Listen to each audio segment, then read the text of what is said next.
신약 성경에는 서신서라고 불리는 편지글들이 있습니다.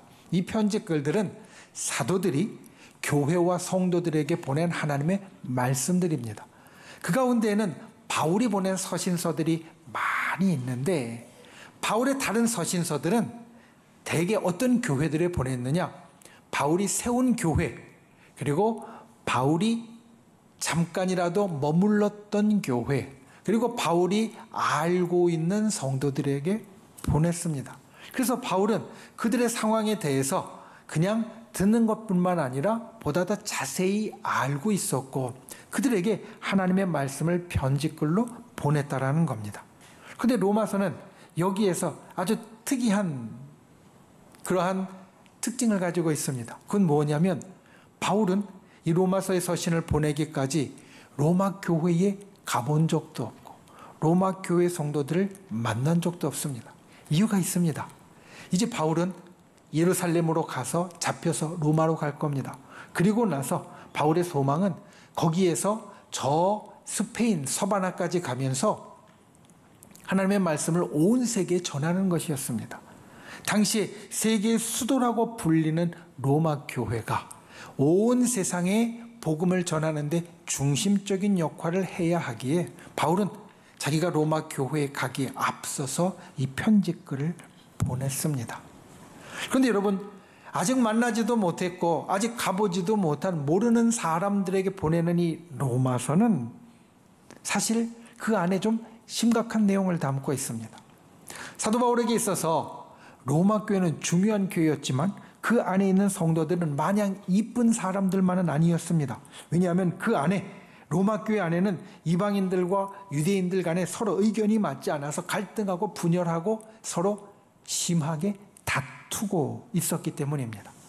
그래서 로마서는 그 안에 상당한 부분이 이들에 대해서 서로 갈등하고 분열하고 다투는 것들에 대해서 하나님의 말씀은 이러하고 하나님 앞에 우리가 가져야 할 마음과 생각과 그리고 우리의 지식은 이러하다라는 것을 말합니다.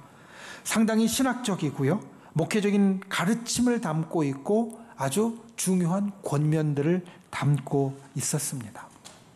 그리고 이것은 당시 로마 교회 성도들에게 아주 꼭 필요한 말씀, 실제 생활에서 꼭 적용해야 할 말씀이었습니다. 오늘날 하나님의 말씀을 보는 우리들도 이것을 기억해야 합니다. 보통 우리가 하나님의 말씀을 보면서 이런 생각을 합니다. 하나님의 말씀은 너무나 거룩하고 하나님의 말씀은 너무나 이상적이어서 내가 실제 생활에서 지키는 건 참 쉽지가 않아. 원수를 사랑하라, 성경이 우리들에게 말하는 것인데 우리는 그 말씀을 들으면서 이렇게 생각합니다. 아, 이 말씀은 하나님이 우리에게 주는 저 높은 고귀한 이상이지 내가 실제로 할 수 있는 것은 아닐 거야. 그런데 로마서를 보면 우리가 이 생각을 바꿔야 한다는 걸 알려줍니다. 로마서는 지금 심한 다툼과 분열 가운데 있는 성도들에게 보낸 하나님의 말씀입니다. 여러분, 내가 싸우고 내가 누군가 갈등하고 대립하고 있으면 해주는 말이 잘 안 들어오기 마련입니다. 그런데 그 가운데 이 심하고 어려운 상황 가운데에서도 하나님의 말씀은 너희가 꼭 지켜야 하는 실제적인 말씀이다. 로마서는 이것을 우리에게 일러주고요. 그래서 하나님의 말씀에 우리가 다가갈 때 이 말씀을 그냥 저 높이에 있는 이상적인 말씀으로만 볼 것이 아니라 나의 삶에 내가 실제로 노력하고 힘쓰고 지켜야 하고 생각해야 하는 말씀으로 받아들여야 한다. 이것을 일러준다는 겁니다. 여러분, 하나님의 말씀은 우리의 삶의 실제적인 말씀입니다. 하나님의 말씀은 내 삶에 실제로 지킬 수 있는 말씀입니다. 우리가 말씀을 볼 때마다 이것을 기억하고 말씀이 나에게서 저 멀리 떨어져 있는 것이 아니라 바로 내 앞에 내 가슴 속에 있다는 것을 항상 새기는 분들이 되시기를 예수님의 이름으로 축원을 드립니다.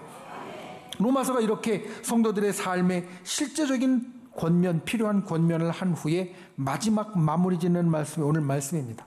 그 이전에는 하나님께서 이 로마의 성도들에게 주시는 도전과 찔림과 그리고 가르침과 여러 교훈들이 있었습니다.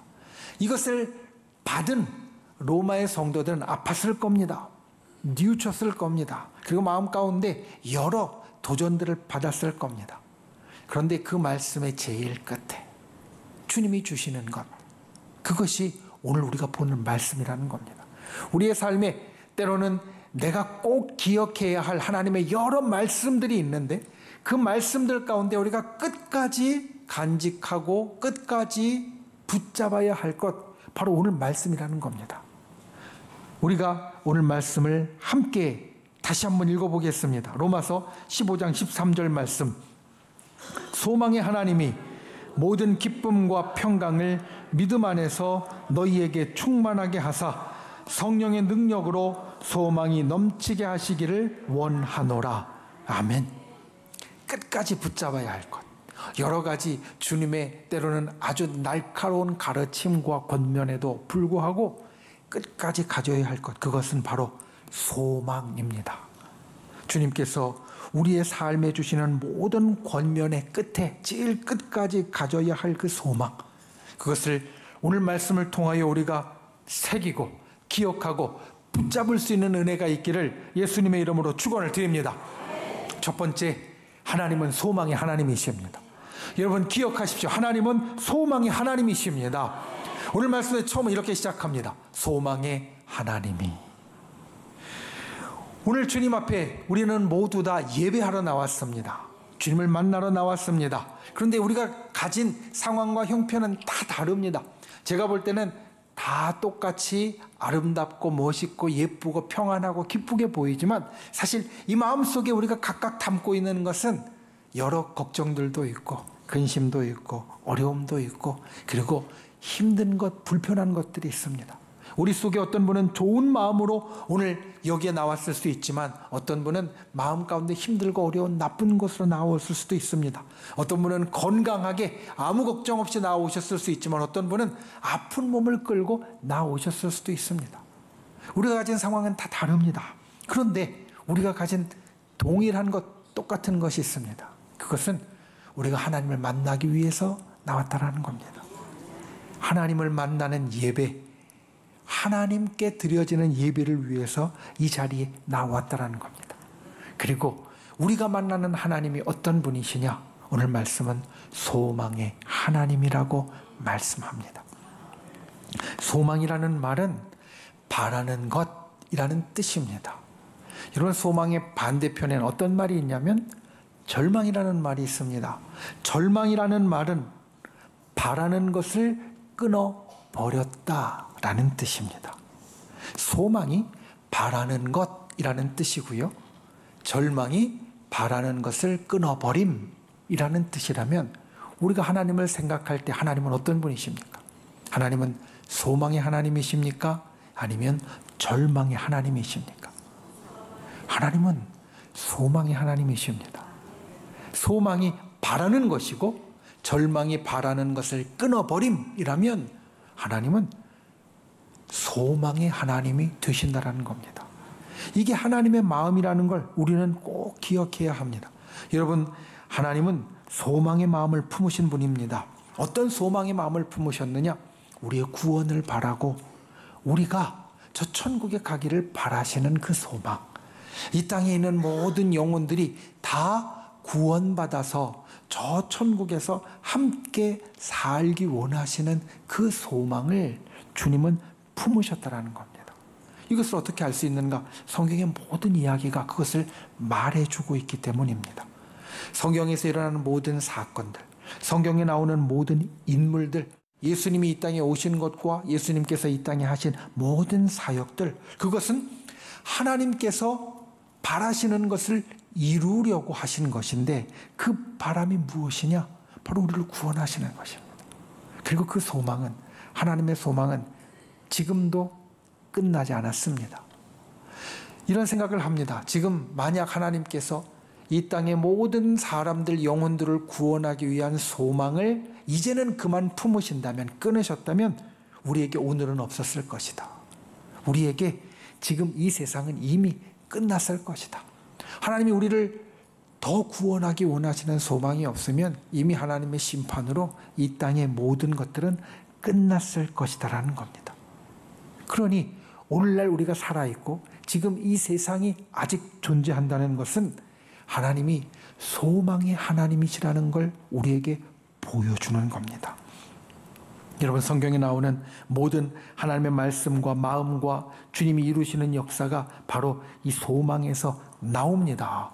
하나님께서 소망의 하나님이시라는 걸 하나님을 믿는 우리는 절대로 잊지 말아야 합니다. 그리고 하나님께서 소망의 하나님이시기에 하나님의 사람은 소망을 가진 사람이 되어야 합니다. 하나님이 소망의 하나님이시니까 하나님 안에 또 하나님의 사람으로 이 땅을 살아가는 우리는 소망을 가진 사람이 되어야 한다는 겁니다. 여러분, 절망이라는 말의 뜻이 바라는 것을 끊어버림이라고 말씀드렸습니다. 하나님은 절망의 하나님이 아니십니다. 이 말은 하나님은 우리의 바라는 것을 끊어버리는 분이 아니시라는 겁니다. 절망은 하나님의 속성이 아닙니다. 그래서 하나님의 사람은 절망이 아니라 소망을 가져야 합니다. 우리가 가진 상황이 모두 다 다르다고 말씀드렸습니다. 우리가 지금 여기 한 자리에 앉아 있지만 우리의 마음 상태는 다 다릅니다. 그런데 우리가 하나의 공통점이 있다면 하나님을 만나러 왔다는 것인데, 하나님을 만나러 왔기에 우리 마음 가운데 똑같이 가져야 할 것이 있습니다. 그것이 무엇이냐면 바로 소망입니다. 내가 지금 좋든 나쁘든, 내가 지금 기쁘든 아니면 힘들든, 내가 지금 건강하든 아니면 아프든 우리 모두는 소망을 가진 사람이어야 합니다. 하나님께서 소망의 하나님이시기에 우리에게 소망을 주시고 예배를 통하여 하나님을 만나는 우리 모두는 소망을 가진 사람이 되어야만 합니다. 소망의 사람이 되시기를 예수님의 이름으로 축원을 드립니다. 그리고 오늘 말씀을 통해 특별히 우리가 가질 소망을 이렇게 말합니다. 소망의 하나님이 모든 기쁨과 평강을 믿음 안에서 너희에게 충만하게 하신다. 기쁨과 평강을 소망의 중요한 것으로 오늘 말씀 우리들에게 말합니다. 생각해 보면 이 기쁨과 평강은 우리의 삶에 아주 중요한 것입니다. 내가 지금 쫓아가는 것이 있습니다.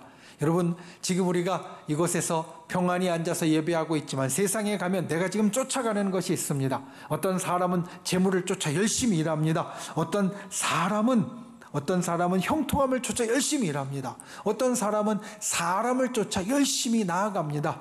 그런데 이 모든 것들은 우리가 왜 가지려고 하느냐? 내가 더 기쁨을 채우고 내가 더 평강을 채우기 위해서 노력하고 쫓아가는 겁니다. 내가 지금 열심히 쫓아가고 있는데 그게 기쁨이 아니라 슬픔을 준다면, 내가 지금 열심히 노력하고 있는데 평강이 아니라 불안을 준다면 우리는 다시 생각해보고 그쪽으로 나아가지 않을 겁니다. 우리가 세상에서 쫓아가는 모든 것이 기쁨과 평강이라는 것에 초점이 맞추어져 있습니다. 근데 오늘 말씀해 보면 우리가 믿음 안에서 기쁨과 평강, 그것도 모든 기쁨과 평강을 충만하게 하신다. 소망의 하나님이 충만하게 하신다라고 우리에게 말씀합니다. 신앙에 중요한 격언이 하나 있습니다. 마귀는 우리를 절망하게 만들고 주님은 우리에게 소망을 갖게 한다. 여러분, 마귀는 우리를 절망하게 만들고 하나님은 우리로 소망을 갖게 만든다라는 겁니다. 이 말뜻을 곰곰이 곱씹어 보면 우리는 몇 가지를 알 수 있습니다. 먼저 누구와 친해야 하는지, 누구를 믿어야 하는지, 또 나는 어떻게 해야 하는지. 마귀와 친하면 절망 쪽으로 나아가는 거고요, 하나님과 친하면 소망으로 나아가는 겁니다. 마귀를 믿으면 절망이 내 인생에 덮칠 것이고 하나님을 믿으면 소망이 내 인생에 채워질 겁니다. 내가 사람들에게 절망을 주는 사람이 되면 마귀의 사자가 될 것이고, 내가 사람들에게 소망을 주는 사람이 되면 하나님의 사자가 되어질 겁니다. 하나님은 소망의 하나님이시기에 하나님께 가까이 나아가고 하나님을 믿는 사람은 소망을 채우는 사람이 될 수밖에 없다는 겁니다. 하나님을 믿는 믿음 안에서 언제나 소망을 품는 분들이 되시기를 바랍니다. 하나님은 소망의 하나님이십니다. 이 소망의 하나님이 우리에게 기쁨과 평강을 주십니다. 모든 소망의 일들을 믿음 안에서 충만하게 채워주십니다. 오늘도 이 소망 가운데 살아가는 저와 여러분이 되시기를 예수님의 이름으로 축원을 드립니다. 두 번째, 성령의 능력이 소망을 넘치게 합니다. 오늘 말씀의 두 번째 부분은 이렇게 말합니다. 성령의 능력으로 소망이 넘치게 하시기를 원하노라. 내가 하나님의 사람으로 소망의 사람이 되었다는 것을 깨달을 때 우리가 꼭 이루어야 할 것이 있습니다. 그것은 내가 소망의 사람이 되었다는 것은 단순히 소망을 갖는 것이 아니라 내게 소망이 넘치도록 만들어야 한다는 겁니다. 넘친다는 건 무슨 뜻입니까? 그릇에 소망을 담는다라고 할 때 그냥 한두 개 소망을 담을 수도 있습니다. 그리고 또 거기에 가득 채울 수도 있습니다. 보통은 가득 채우기만 해도 좋다라고 말합니다. 그런데 오늘 말씀은 그게 아닙니다. 소망이 우리에게 어떻게 되어야 한다라고 하느냐? 넘쳐야 한다.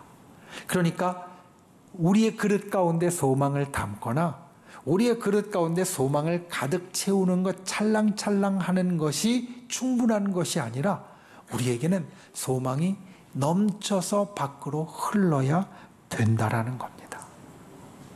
그런데 이게 쉽지 않습니다.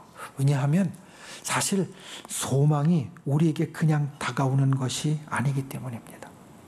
여러분, 우리에게 생기는 모든 일들, 우리에게 주어지는 모든 상황들, 그것들이 우리에게 소망을 주지 않습니다.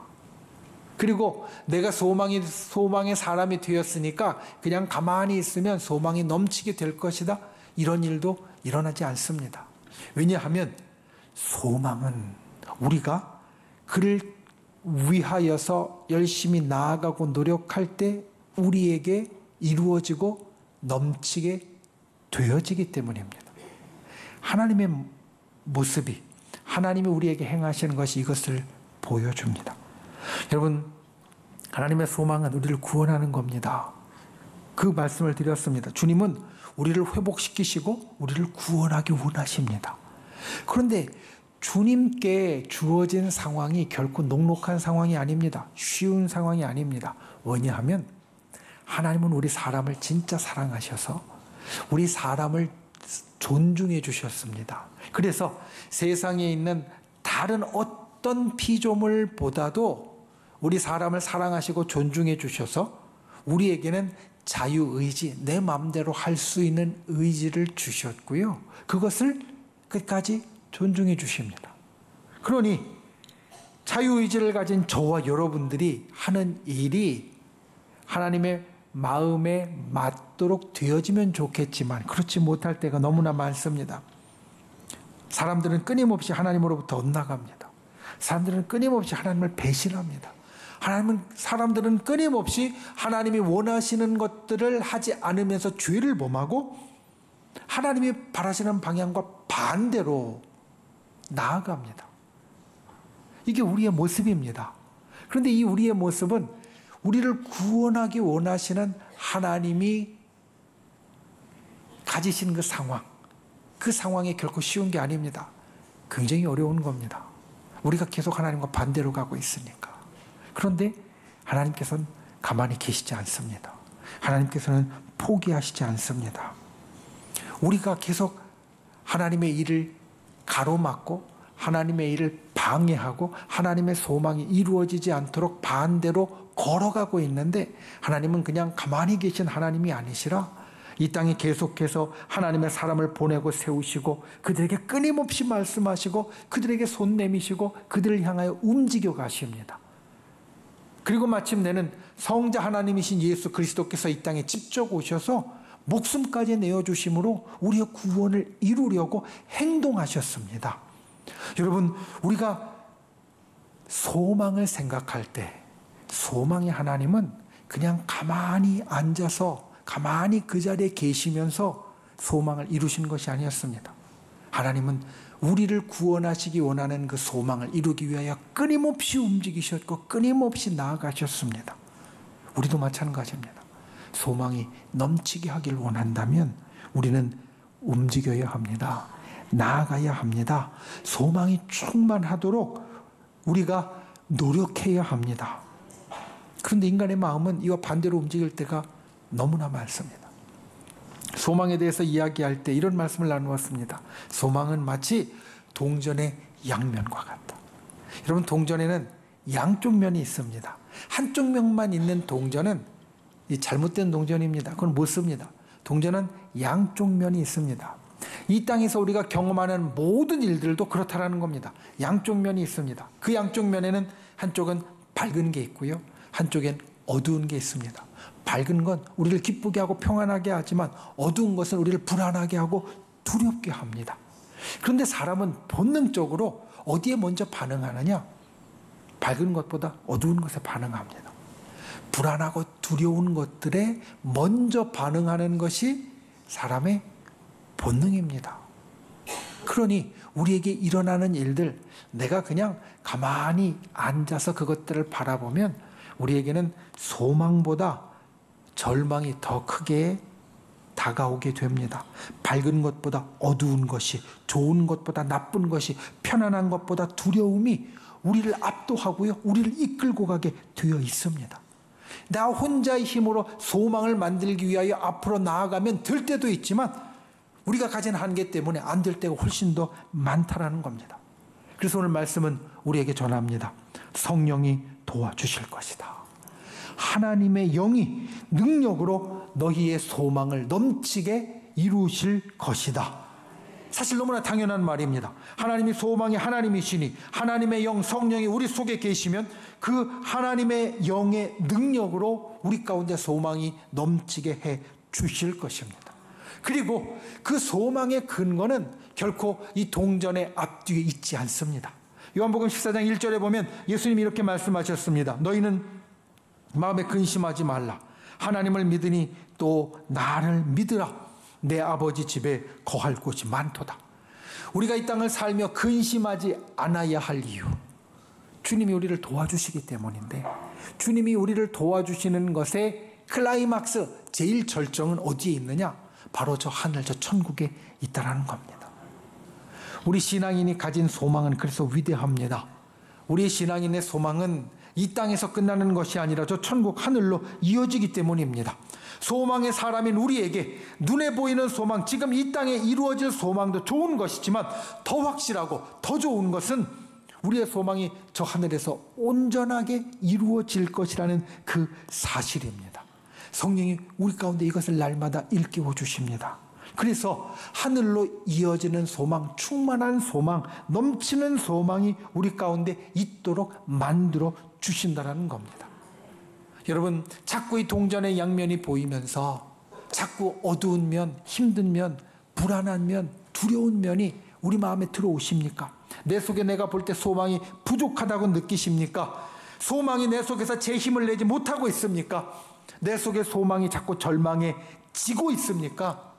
그렇다면 그 소망을 충만하기 위해서 내가 다른 노력을 할 것이 아니라 하나님의 영, 성령과 함께하는 분들이 되시기 바랍니다. 성령님을 구하는 분들이 되십시오. 성령님과 친밀하게 동행하는 분들이 되십시오.